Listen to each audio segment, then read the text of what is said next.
Dalam berpolitik, Jokowi dikenal licin, sulit ditebak, dan suka menyerempet bahaya.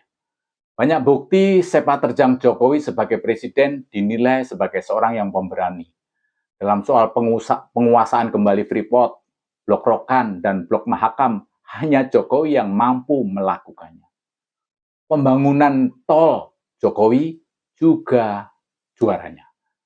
Jokowi mampu membuat satu harga BBM di seluruh Indonesia dan berbagai pembangunan bendungan, bandara, pelabuhan, dan lain-lain. Bahkan keberanian memindahkan ibu kota negara ke Kalimantan juga merupakan kebijakan yang berani dan kontroversial. Oleh karenanya, sangat layak jika Jokowi mampu memperoleh approval rating di atas 80% di masa menjelang lengsernya. Keberanian Jokowi bukan hanya soal itu saja. Dalam berpolitik pun Jokowi sering bikin mumet banyak orang. Seperti apa yang dikatakan oleh Romah Hurmuzi, kader P3 dalam berpolitik, Jokowi seringkali bermain di tubir atau di tepi jurang.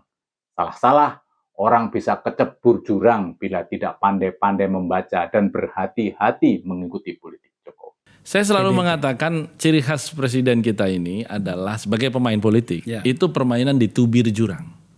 Ini kalau kita salah-salah ngikutin, kita yang kecemplung bro. Makanya saya selalu mengatakan pokoknya kalau bicara tentang Pak Jokowi itu jangan salah. Kadang beliau sennya kiri belok ke kanan. ini kita harus hati-hati betul. Jokowi sen kiri tetapi beloknya ke kanan. Politik Jokowi sering susah diduga. Begitulah kira-kira maksud ucapan Romi ini. Tetapi di sisi lain, banyak juga temuan yang ucapan-ucapan Jokowi itu sering esok dele, sore tempe, alias mencela-menceli. Sekali waktu Jokowi cawe-cawe soal Pilpres yang kesannya mengendorse Ganjar.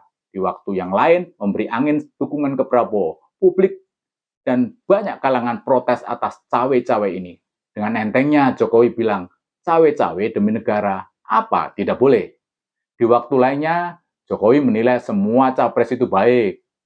Padahal dulu ketika Anies dijadikan capres Nasdem, Jokowi melontarkan kata-kata, jangan sembrono, jangan gerusak-gerusu memilih calon pemimpin.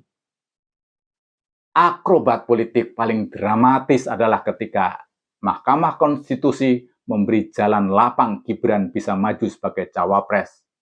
Mengapa keputusan MK kok dikaitkan dengan Jokowi? Mungkin saja Jokowi tidak melakukan intervensi MK ketika MK memutuskan mengubah persyaratan capres dan cawapres melalui kalimat pernah menjadi wali kota atau gubernur. Tetapi ketika Jokowi merestui Gibran maju sebagai cawapres, tidak salah kalau masyarakat menuduh Jokowi melakukan dan melanggengkan politik dinasti. Ini pendulum dukungan Jokowi yang semula di dua capres, Ganjar dan Prabowo, kini semakin jelas. Jokowi mendukung Prabowo. Terlebih setelah partai banteng ngamuk-ngamuk dan marah-marah.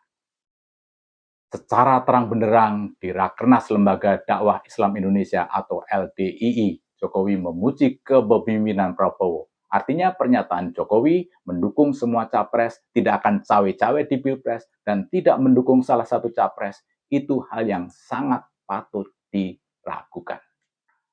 Maka ketika MK memutuskan pelanggaran berat dan memecat Anwar Usman dari jabatan Ketua MK, Anwar Usmanlah orang yang mengalami kecebur jurang dalam politik. Ditubir jurang pokok Jokowi. Kecemplung jurang sang paman ini bisa ditarik dalam dua pengertian. Pengertian pertama, dikorbankan alias tumbal. Pengertian kedua, kecemplungnya sang paman di jurang di luar perkiraan. Mestinya, Jimli Asidiki akan menguntungkan Anwar Usman. Harapannya Jimli Asidiki masuk angin dan hanya menghukum Anwar Usman dengan teguran keras atau skorsing selama 6 bulan, tidak boleh memimpin sidang mahkamah seperti yang diperkirakan Mahfud MD. Kecurigaan, apatisme, dan hopeless masyarakat soal putusan MK bisa diterima akal karena Jimli sudah menyatakan mendukung Prabowo. anaknya pun merupakan caleg Gerindra.